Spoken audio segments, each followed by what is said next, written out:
Hi friends, welcome back to my channel. ಇವತ್ತು ಹಲ್ದಿರಾಮ್ ಸ್ಟೈಲಲ್ಲಿ ಮನೆಯಲ್ಲಿ ಭುಜಿಯಾ ಸೇವ್ ತುಂಬ ಸುಲಭವಾಗಿ ಮಾಡ್ಬೋದು.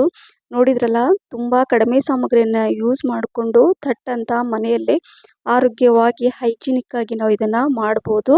ತುಂಬ ಸರಳ, ಇಷ್ಟೊಂದು ಸುಲಭನ ನಿಮಗೆ ಅಂತ ಅನಿಸುತ್ತೆ ಈ ವಿಡಿಯೋ ನೋಡಿದ ಮೇಲೆ.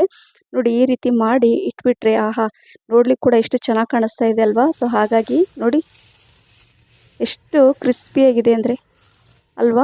ನೋಡಿ ತೋರಿಸ್ತೀನಿ ನೋಡಿ ಅಲ್ವಾ. ಸೊ ಹಾಗಾಗಿ ಈ ಥರ ತುಂಬ ಕ್ರಿಸ್ಪಿಯಾಗಿರುವಂಥ ಈ ಭುಜಿಯಾ ಸೇವ್ ಮನೆಯಲ್ಲೇ ಬೇಗನೆ ಮಾಡ್ಬೋದು. ಕೆಲವೊಂದು ಸಲ ಏನಾದರೂ ಚಿಕ್ಕ ಹಸಿವಿಗೆ ಟೀ ಕಾಫಿ ಜೊತೆ ಅಥವಾ ಯಾವುದಾದ್ರೂ ಸ್ನ್ಯಾಕ್ಸ್ ಏನಾದರೂ ಮಾಡ್ತಾ ಇರ್ತೀರಲ್ಲ, ಅದ್ರ ಜೊತೆ ಕೂಡ ಇದನ್ನು ನಾವು ಆ್ಯಡ್ ಮಾಡಿ ತಿನ್ಬೋದು. ಬನ್ನಿ ಯಾವ ರೀತಿ ಮಾಡೋದು ಅಂತ ನೋಡೋಣ. ಇಲ್ಲಿ ನಾನು ಒಂದು ಕಡಾಯಿ ಇಟ್ಕೊಂಡಿದ್ದೀನಿ, ಗ್ಯಾಸ್ ಕೂಡ ಆನ್ ಮಾಡಿಕೊಂಡು ಇಲ್ಲಿ ನಾನು ಎಣ್ಣೆ ಹಾಕ್ಕೊಳ್ತಾ ಇದ್ದೀನಿ. ಇವತ್ತು ನಾನು ಈ ಕೊಕೊನಟ್ ಆಯಿಲ್ ಅಂದರೆ ಕೊಬ್ಬರಿ ಎಣ್ಣೆಯಲ್ಲಿ ನಾನು ಇದನ್ನು ಮಾಡ್ತಾ ಇದ್ದೀನಿ. ಸೊ ಹಾಗಾಗಿ ಮೊದಲು ಇದನ್ನು ಬಿಸಿ ಮಾಡ್ಕೊಳ್ಳೋಣ. ಯಾಕೆ ಅಂತ ನಿಮಗೆ ಆಮೇಲೆ ಹೇಳ್ತೀನಿ. ಫಸ್ಟ್ ನಾನು ಎಣ್ಣೆ ಬಿಸಿ ಮಾಡ್ಕೊಳ್ತೀನಿ, ಸಿಮ್ಮಲ್ಲೇ ಇಟ್ಟಿದ್ದೀನಿ.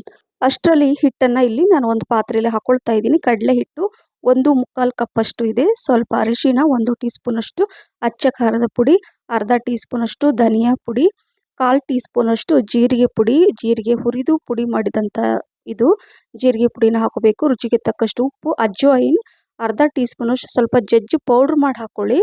ಸೊ ಇದನ್ನು ಹಾಕ್ಕೊಂಡ ನಂತರ ಇದನ್ನೆಲ್ಲ ಚೆನ್ನಾಗಿ ಮೊದಲು ಮಿಕ್ಸ್ ಮಾಡ್ಕೊಳ್ತೀನಿ.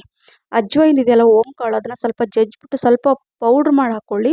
ಯಾಕಂದರೆ ಅದು ನಾವು ಭುಜಿಯಾ ಅಂದರೆ ಸೇವ್ ಮಾಡುವಾಗ ಮೋಲ್ಡಲ್ಲಿ ಸಿಕ್ಕಾಕೊಳ್ಳಲ್ಲ ಅಂತ ಅಷ್ಟೇ. ಈಗ ನಾನು ಎಣ್ಣೆನ ಬಿಸಿ ಮಾಡಿಟ್ಟಿದ್ನಲ್ವಾ, ಸೊ ಸ್ವಲ್ಪ ನೀರು ಕೂಡ ಹಾಕ್ಕೊಂಡಿದ್ದ ನಂತರ ಒಂದು ದೊಡ್ಡ ಸ್ಪೂನಲ್ಲಿ 1 ಸ್ಪೂನಷ್ಟು ನಾನು ಬಿಸಿ ಎಣ್ಣೆನ ಹಾಕ್ಕೊಂಡಿದ್ದೀನಿ.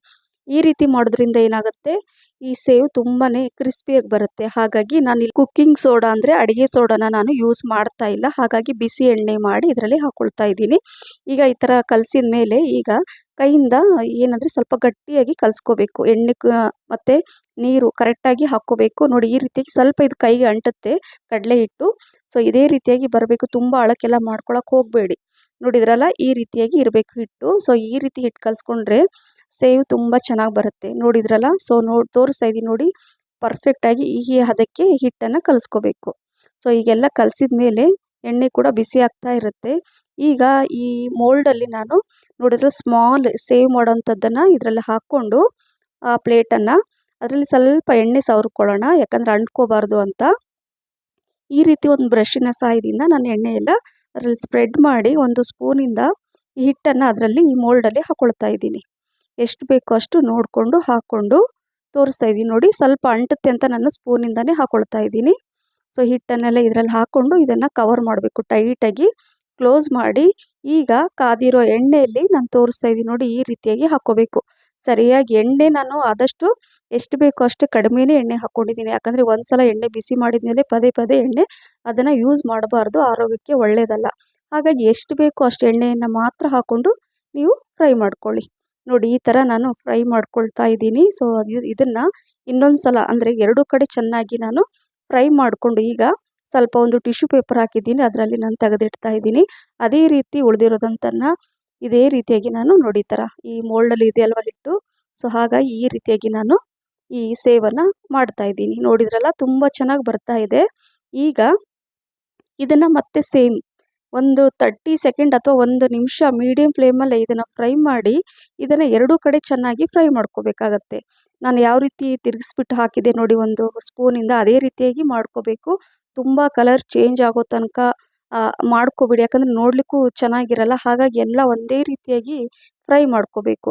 ಸೊ ನೋಡಿದ್ರಲ್ಲ, ಇದೇ ರೀತಿಯಾಗಿ ಫ್ರೈ ಮಾಡಿ ಇಟ್ಕೊಂಡಿದ್ದೆ. ಉಳಿದಿರೋದ ಹಿಟ್ಟನ್ನು ಸೇಮ್ ಅದೇ ಮೋಲ್ಡಲ್ಲಿ ಹಾಕ್ಕೊಂಡು ನಾನು ಎಲ್ಲ ಈ ಭುಜಿಯಾ ಸೇವ್ ಮಾಡ್ಕೊಳ್ತಾ ಇದ್ದೀನಿ. ಬೇಗ ಆಗುತ್ತೆ, ತುಂಬ ಕಡಿಮೆ ಸಮಯದಲ್ಲಿ ಇದನ್ನು ನಾವು ಮಾಡ್ಕೋಬೋದು. ನೋಡಿ, ಇದೇ ರೀತಿ ನಾನೆಲ್ಲ ಫ್ರೈ ಮಾಡಿಕೊಂಡು ಇದನ್ನು ಇಟ್ಕೊಳ್ತಾ ಇದ್ದೀನಿ. ಫಟಾಫಟ್ ಅಂತ ಆಯಿತು, ಆದರೆ ತುಂಬ ಖುಷಿಯಾಯಿತು, ಇಷ್ಟೊಂದು ಚೆನ್ನಾಗಿ ಬಂತು ಮನೆಯಲ್ಲಿ ಮಾಡಿದ್ದು ಅಂತ. ಮತ್ತು ಇದನ್ನು ನೀವು ಮಾಡಿಬಿಟ್ಟು ಯಾರಿಗಾದ್ರೂ ತಿನ್ನೋಕೆ ಕೊಡಿ, ನಂಬೋದೇ ಇಲ್ಲ ಇದನ್ನು ಮನೇಲೇ ಮಾಡಿದ್ದೀವಿ ಅಂತ. ಅಷ್ಟೊಂದು ರುಚಿಯಾಗಿರುತ್ತೆ, ಅಷ್ಟೊಂದು ಕ್ರಿಸ್ಪಿಯಾಗಿರುತ್ತೆ. ಹಾಗಾಗಿ ಹೊರಗಡೆಯಿಂದ ತಂದು ತಿನ್ನೋದಕ್ಕಿಂತ ಬೆಟರ್ ನಾವು ಮನೆಯಲ್ಲೇ ಈ ರೀತಿ ಮಾಡಿ ತಿನ್ನೋದು. ನೋಡಿ, ಎಲ್ಲ ಭುಜಿಯಾ ಸೇವ್ ಮಾಡಿ ನಾನು ರೆಡಿ ಮಾಡಿಟ್ಟಿದ್ದೀನಿ. ಈಗ ಒಂದು ಪ್ಲೇಟಲ್ಲಿ ಇದನ್ನೆಲ್ಲ ಸ್ವಲ್ಪ ಈ ಥರ ನೋಡಿ ಎಷ್ಟು ಚೆನ್ನಾಗಿ ಕ್ರಿಸ್ಪಿಯಾಗಿ ಬಂದಿದೆ ಅಲ್ವಾ.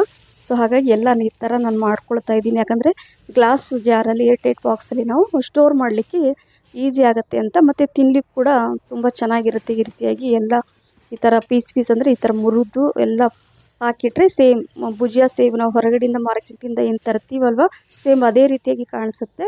ತೋರಿಸ್ತೀನಿ ನೋಡಿ, ಎಷ್ಟು ಚೆನ್ನಾಗಿ ಕ್ರಿಸ್ಪಿ ಇದೆ, ನೋಡಿದ್ರಲ್ಲ ಅಲ್ವಾ. ಸೊ ಹಾಗಾಗಿ ತುಂಬ ಚೆನ್ನಾಗಿ ಬಂದಿದೆ, ಮಿಸ್ ಮಾಡದೆ ಮಾಡಿ ಅಂತ ಹೇಳ್ತಾ ಇದ್ದೀನಿ ಫ್ರೆಂಡ್ಸ್. ಈ ರೆಸಿಪಿ ನಿಮ್ಗೇನಾದರೂ ಇಷ್ಟ ಆಗಿದರೆ ಲೈಕ್, ಶೇರ್, ಕಮೆಂಟ್ಸ್ ಮತ್ತು ಸಬ್ಸ್ಕ್ರೈಬ್ ಮಾಡಿ. ನಿಮ್ಮ ಫ್ರೆಂಡ್ಸ್ ಮತ್ತು ಫ್ಯಾಮಿಲಿ ಕೂಡ ಶೇರ್ ಮಾಡಿ. ಹಾಗೆ ನನ್ನ ಫೇಸ್ಬುಕ್ ಪೇಜ್ ಕೂಡ ಫಾಲೋ ಮಾಡಿ. ಇಲ್ಲಿ ನೋಡಿ, ನಾನು ಒಂದು ಏನಂದರೆ ಗಾಜಿನ ಜಾರಲ್ಲಿ ಇದನ್ನು ಹಾಕ್ತಾ ಇದ್ದೀನಿ. ತುಂಬ ದಿನ ತಿಂಗಳುಗಟ್ಟಲೆ ಕೂಡ ಇಟ್ಟು ಇದು ಹಾಳಾಗಲ್ಲ, ತುಂಬ ಚೆನ್ನಾಗಿರುತ್ತೆ. ಸೊ ಹಾಗಾಗಿ ಏರ್ಟೈಟ್ ಬಾಕ್ಸಲ್ಲಿ ಈ ಥರ ಹಾಕಿ ಸ್ಟೋರ್ ಮಾಡಿ ಇಡಿ. ನಿಮ್ಗೆ ಯಾವಾಗ ಬೇಕೋ ಆವಾಗ ನೀವು ಇದನ್ನು ಯೂಸ್ ಮಾಡ್ಬೋದು. ಮನೆಯಲ್ಲಿ ಕೇವಲ ಒಂದು ಕಡಲೆ ಹಿಟ್ಟಿದ್ರೆ ಈ ರುಚಿಯಾದ ಈ ಸ್ನ್ಯಾಕ್ಸನ್ನು ಮಾಡಿ ತಿನ್ಬೋದು ಅಲ್ವಾ. ಸೊ ಹಾಗಾಗಿ ಈ ರೆಸಿಪಿ ನಿಮಗೆ ಇಷ್ಟ ಆಗಿದೆ ಅಂತ ಅಂದ್ಕೊಂಡಿದ್ದೀನಿ. ಮತ್ತೆ ಇನ್ನೊಂದು ಹೊಸ ರೆಸಿಪಿ ಜೊತೆ ಸಿಗ್ತೀನಿ. ಅಲ್ಲಿವರೆಗೂ thank you for watching. Bye, take care.